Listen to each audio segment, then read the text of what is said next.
And as I predicted, I knew as soon as I started playing his song, he would get on the phone. And I want to welcome to the program Chris Janson this morning. How are you? Hey, well, thank you. Thanks for having me on. Whereabouts in the world are you this morning waking up? Front porch. I'm on the front porch of my house, and I'm overlooking a nice Tennessee morning, and life is good. So this morning you're waking up here in Tennessee, yet in just a little over 24 hours, you're going to be out here on the West Coast getting ready to do a show out at Bear River Casino tomorrow night. That's got to be a crazy life.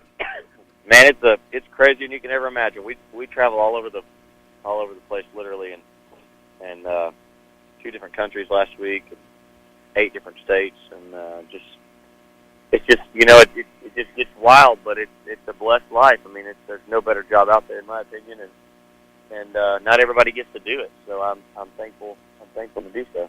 When you got into the music business, what was your goal? Was your goal to be on stage singing and such, or was your goal to be writing the songs that you do? What did you have as your light at the end of the tunnel you were reaching for? Yeah, when I first got into it, I had never thought about even writing a song. I just wanted to play and play and play and play.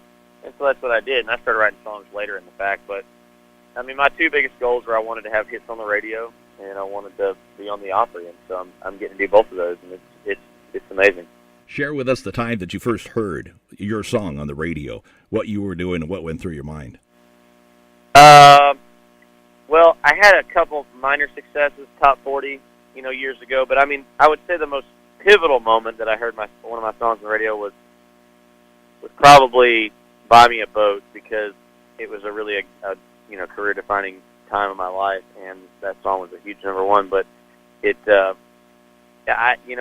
was driving to get diapers, honestly, for my kids, and I had to get my tags renewed on my truck, and it was just a normal day, a normal start of a morning, and then all of a sudden it kicks onto the radio, and I had no clue what's happening, and nobody else did either, and it changed our life. I mean, it really did. So, all I can envision if you, with that going through your head, and you show up at your, I don't know, in Tennessee, is it the Department of Motor Vehicles to go get your tags and stuff? Yep, same thing, yep. And standing in line, and you probably got this big smile on your face, maybe the only one at the DMV with a big smile on their face. And yeah, I mean, I was just kind of dumbfounded, really. I mean, it was not anything we expected. So that's how the most beautiful blessings come in unexpected shapes and sizes. So it was an amazing moment. How many kids do you have? 4. 4 kids. Yeah. Well, I know what you do. I know what you do on your off time. What's their age spread? Man, we've got them all spread out from older to younger, and some are out of school and some are just starting school, and it's awesome, dude. I mean, those are my 2 priorities. I mean, being a husband and a dad, and a Christian, and I got 3 priorities there. But other than that, music's just icing on the cake, really. How do you separate and keep that priority in the order that you just laid out there?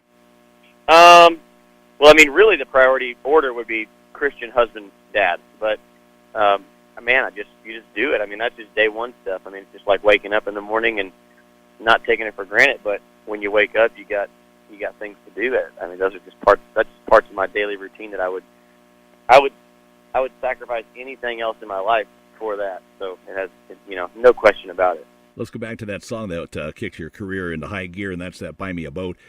Since then, it's my understanding you may have picked up a boat or 2. What's the marina look like there outside your house?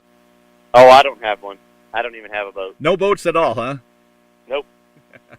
If you had a boat and you could get the ultimate boat for you, what boat would it be for you? I'm gonna be honest with you. Probably no boat. I'm not really a boaty guy. I just happen to have some kayaks and a john boat at the time I was hunting and fishing out of, and the song just kind of came out of a title that was just written down in a book. Kind of a joke, really. I mean, honestly, and we didn't really think much of it, but the song just became a hit it was just crazy, out of just sitting around joking, kidding around with my buddy Chris. I like that. I don't know anything. I don't know enough about boats to honestly tell you the truth. I don't know enough about them to make a good, wise judgment on that. Let me ask you about the current hit that you've got, "Drunk Girl." Yeah. That song, just as soon as I heard it and understood it, I thought, wow, that is something that needs to be played loud and often for so many people and in really so many genres. What's the history behind that? Yeah, I have, two daughters and 2 sons, and I mean, basically the premise and the bottom line is if my daughters ever get into that situation, like the song talks about, I really just pray that there's young men out there that will treat my daughters with great reverence and respect and do the right thing in those moments, and especially in those vulnerable moments in life. And so, and it's for my boys, like the song says, you always want your kids to be the difference in a boy and a man. You want them to man up and make the right choices and be good men, and that's how we raise our kids. And so, really just read it from a dad's perspective, and here we are right on the brink of top 10, like we're literally right there. So I think last time somebody told me we were at number 12 or something on the chart, which is really great. And man, the songs just turned out to be a big hit and changing lives all over the board and with me, and it's a huge blessing. Yeah, definitely a great song. And as a CMA member, I know where my vote's going to go when that song comes around. So that's very kind of you. Thank you very much. I appreciate that. Well, thank you for laying that out there for everybody to hear and hopefully adhere to. So, Chris, as you get ready to come out here to the West Coast in the next 24 hours, really, what you got to do today after you get done doing this kind of radio stuff? You got kids around the house, and you got some chores you got to do before you hit the road? Yeah, I mean, we're kind of in the middle of a remodel right now, so it's kind of a never-ending process. If you've ever done that, you totally know what I mean. But it's a blessing nonetheless. I mean, I kind of hang out, maybe chill, just do whatever. Really, honestly, whatever my wife wants is what I'm good for. And so that's the real truth. And so then I just when it's time to leave, I hop on my plane and head on out there. All right. Well, listen, you put on a great show from all the people that are in our audience that were at Country Crossings here a couple of weeks ago, and they are excited. Thank you very much.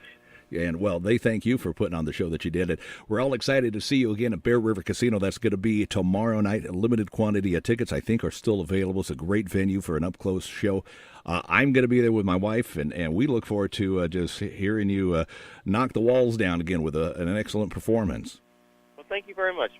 That's a good way to put it, and I appreciate that, and that's exactly what I will do. All right. See you tomorrow night. Chris, safe travels, and enjoy that morning on the front porch there in Tennessee, all right?